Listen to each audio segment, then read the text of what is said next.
Anak-anak muda, saya buat video ini untuk menyedarkan kita supaya gunalah hak mengundi kita pada 12 Ogos nanti dengan baik bagi memilih kerajaan negeri masing-masing. Saya buat video ini kerana saya risau, gelisah melihat kepada semakin taksub dan benci politik PAS ini kepada mana-mana parti dan pihak dan individu yang bertentangan dengan mereka. Saya bagi contoh mudah. Kemarin kita tengok bagaimana gelisahnya Syazmi Shazli dan isteri apabila posting mereka tentang mereka perlukan air di negeri Kelantan dan rakyat perlu berubah jikalau mahukan kemajuan. Syazmi dan isterinya cuma tegur tentang air. Apa yang dijawab oleh penyokong Tegar PAS ini? Apa masalah jikalau air itu keruh, sah ambil wuduk? Itu bukan air najis. Sampai ke tahap itu, saya fikir kalau kita nak mempertahankan parti, tak perlu begitu. Anak-anak muda, jangan letakkan tak pemikiran sehingga serendah ini. Apa yang ditegur oleh Syahmi itu adalah suatu yang perlu diberi perhatian, perlu kita dokong, perlu kita sokong untuk membawa perubahan kepada negeri kita. Dan juga negeri-negeri lain. Di Kedah juga menghadapi masalah yang sama. Tapi jikalau kita tegur, maka yang dimakinya, yang dicacinya kita. Ini yang saya duka cita, melihat kepada cara berpolitik ketaksuban yang sebegini. Kalau kita kekal dengan cara politik sebenarnya bila kita hendak maju. It's time for us to change our political mindset. Ya, supaya kita boleh hapuskan perbezaan politik yang ada dalam pemikiran kita demi kemajuan negeri dan negara. Jadi saya tengok dalam video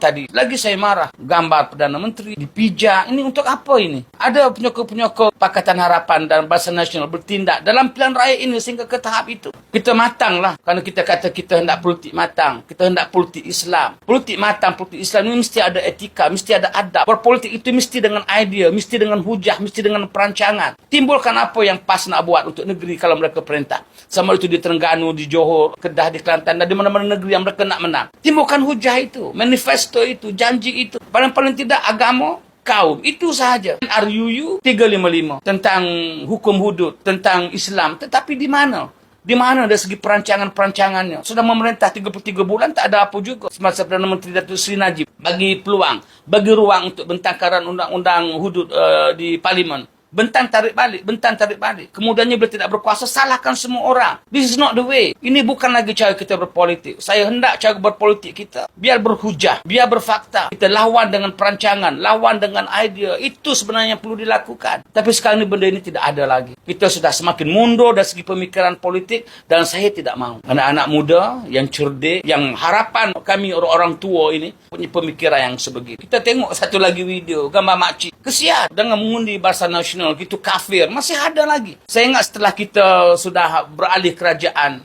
kepada Perikatan Nasional, ya, kepada kemudiannya keluarga Malaysia, kita sudah ada transisi yang budaya politik kita telah berubah. Tidak lagi kita taksub sampai ke tahap mesti menyokong PAS untuk ke syurga. Sampai sekarang sudah ada baju menyokong PAS itu menuju syurga. Tak malu ke kita menjual agama sampai ke tahap itu? Pemimpin PAS di mana semua? Tegur benda-benda yang sebegini. Sebab sudah dibagi tahu sekian lama oleh ramai orang. Islam itu bukan PAS dan PAS itu bukan Islam. Saya sendiri sudah buat video menjelaskan bahawa Islam itu amalan, Islam itu akidah. PAS itu bukan akidah. Jadi jangan sampai ke tahap kita sesat sebegini. Dan ini video yang saya tegas cakapnya kerana sudah sampai masa saya menjelaskan kepada anak-anak muda.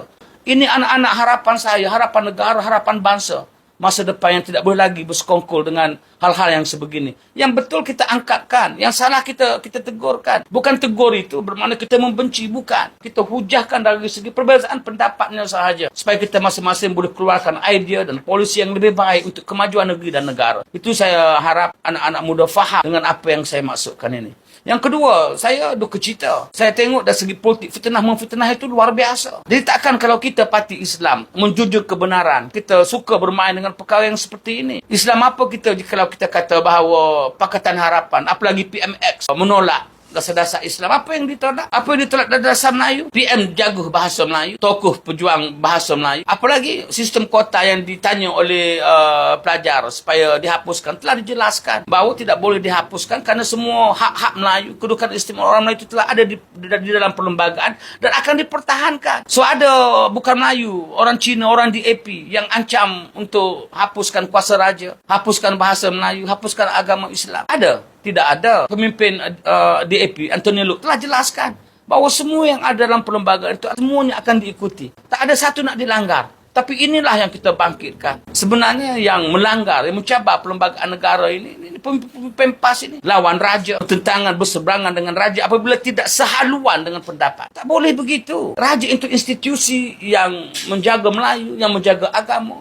Dalam apa jua keadaan mesti dipertahankan, mesti dihormati, mesti dijunjung. Sebab itu perlembagaan telah jelas menyatakan bahawa 4 perkara ini adalah tunggak yang menjadi hak dan kedudukan istimewa orang Melayu yang tak boleh dicabar, yang tak boleh dipinda tanpa terlebih dahulu mendapat persetujuan daripada Majlis Raja-Raja. Apa itu?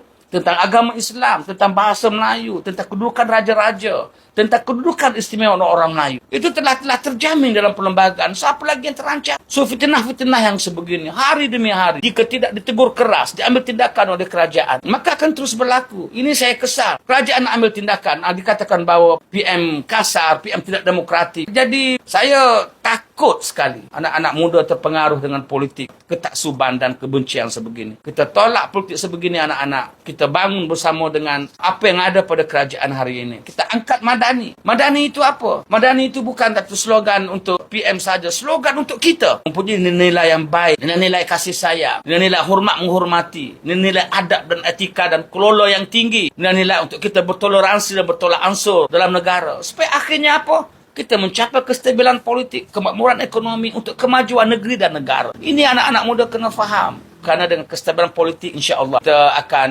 maju lagi ke depan. Negara kita akan aman, makmur dan anak-anak muda akan mempunyai masa depan yang lebih baik dan terjamin.